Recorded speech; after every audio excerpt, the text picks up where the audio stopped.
now I'm here to give you the feedback of that meeting which was held this afternoon.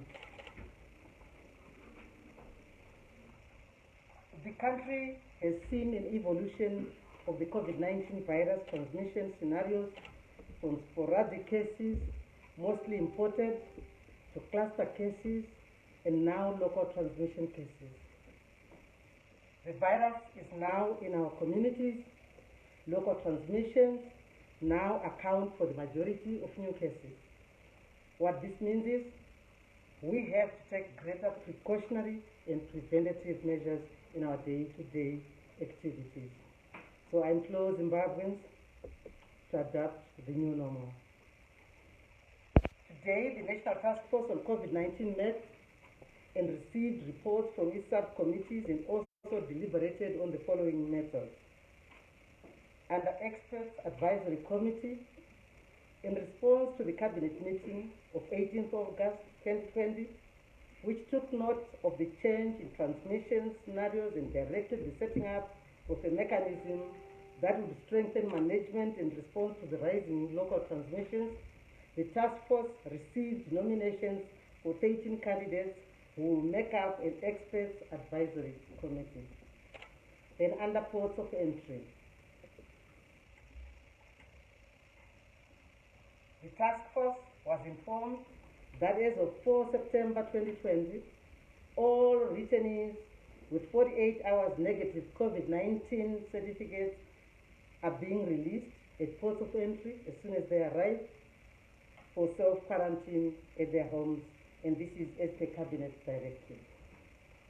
Returnees without certificates will proceed to a quarantine facility where they will be tested and either discharged for self-quarantine or isolation based on their status. Under testing, in light of the crucial role played by testing in understanding and correctly responding to the COVID-19 pandemic, Unkimine and PSI have been added to the inventory of testing laboratories, bringing the number of testing laboratories countrywide to 32. Additionally, renovations of the dangerous pathogens laboratory are now complete and the lab is ready for commissioning. Under production and availability of PPE and drugs, as part of efforts to combat and respond to the COVID-19 pandemic, government has adopted a deliberate policy for innovation and import substitution.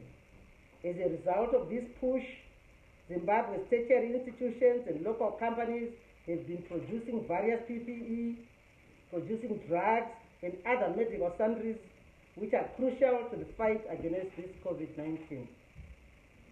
A company called ZLG, a local company, is diversified and is now manufacturing 40,000 surgical face masks per day, which has been certified by the Standards Association of Zimbabwe.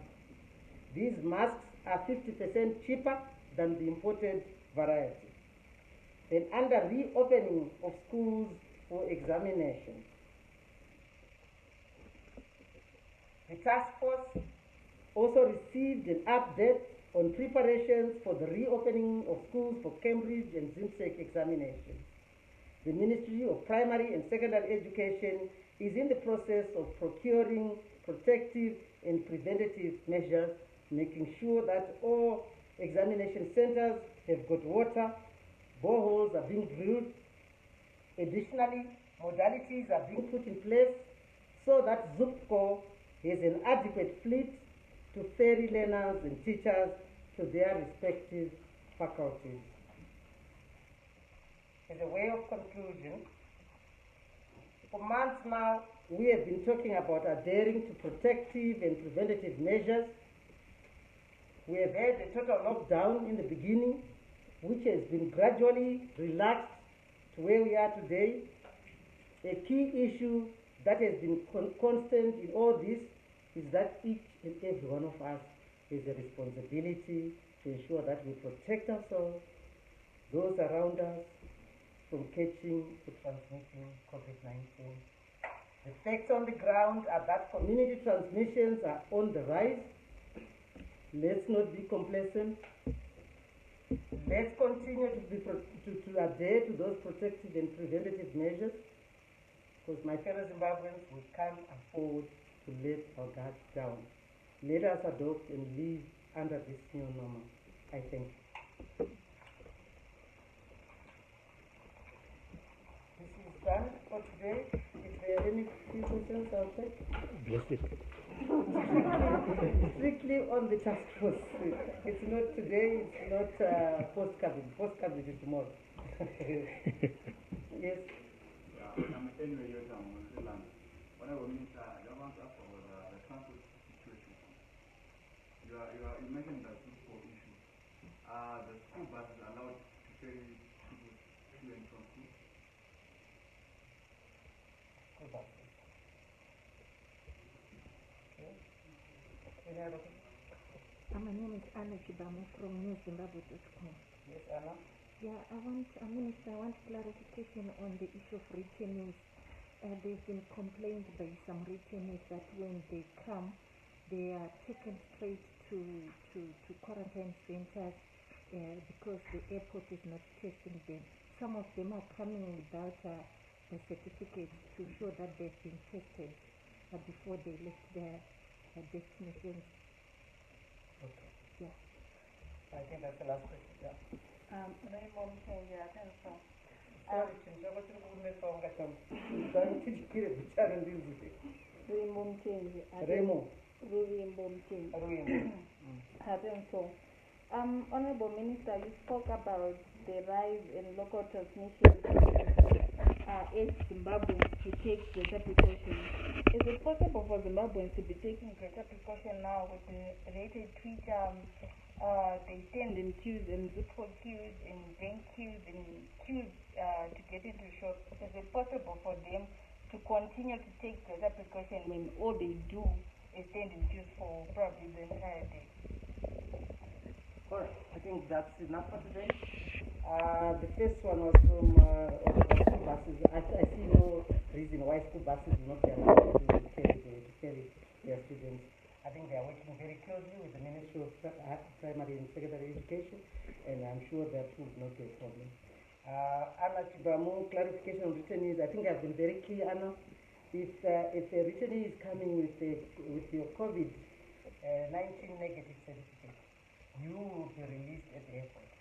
But for those who are coming without that COVID negative certificate, they will certainly be sent to quarantine for the process of testing and making sure that the results come. And once the results come, then those who are negative, they are released to go home, and those who are positive are taken to the isolation centers. That's good. I hope it's very clear. So I think the best is to make sure that you advise all those coming to come with their COVID-19 negative certificate. Of course, the Ministry of Health is working on actually putting fast machines at the airport to make sure those who will take an hour or less to make sure that they can be tested at the airport. But at the moment, PCR tests are being done with quarantine centers. Still, Ruimbo hadn't so. Here we are, and I think the President has said it on many occasions, that we are at a crossroads. On one side, there's our health. On the other side, there's the economy. It's very difficult to balance. I think this has been one of the most difficult things for a country like ours with all of the challenges we may have, to be able to contain this disease, to be able to put down that lockdown, because our president and government and the people of this country, we should actually commend them. It has not been easy, we all know that, but the truth of the matter is we need to adhere to those preventative measures. Social distancing, wearing of masks, and not just wear them on the neck, but to really don them properly, and to wash our hands all the time. And those are the preventative and precautionary measures which have been put in place by the World Health Organization, and we need to adhere to them to save lives. I don't think this is a problem which Zimbabwe is only going through, but I think it's important to try and see where the balance can be. We need to save lives. Right to life more than anything. And as the President has said, economy we can always resuscitate, but if we lose life, we will never be able to resuscitate. I think. All right.